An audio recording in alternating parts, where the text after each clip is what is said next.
குற்றால அருவிகளில் நீர்வரத்து சீராக உள்ள நிலையில் விடுமுறை தினம் என்பதால் அனைத்து அருவிகளிலும் சுற்றுலா பயணிகளின் கூட்டம் அதிகமாக உள்ளது.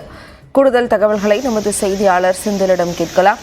செந்தில், சுற்றுலா பயணிகளின் வருகை எப்படி இருக்கிறது? பாதுகாப்பு ஏற்பாடுகளாக என்னென்ன செய்யப்பட்டிருக்கிறது?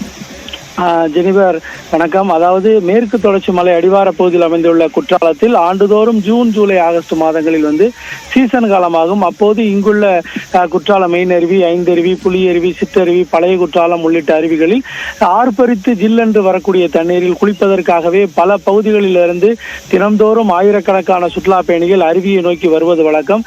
இந்த நிலையில் இந்த ஆண்டு பருவநிலை மாற்றத்தால் முன்கூட்டியே சீசன் துவங்கிய நிலையில் இங்குள்ள அனைத்து அருவிகளிலும் தற்போது நீர்வரத்து என்பது சீராக வர துவங்கியுள்ளது.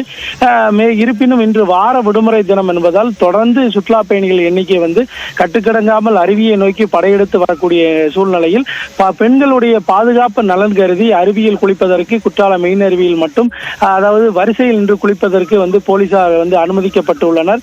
இருப்பினும் இங்கு வரக்கூடிய தண்ணீரில் சுற்றுலா பயணிகள் உற்சாகமாய் அருவியில் குளித்து மகிழ்ந்து செல்கின்றனர்.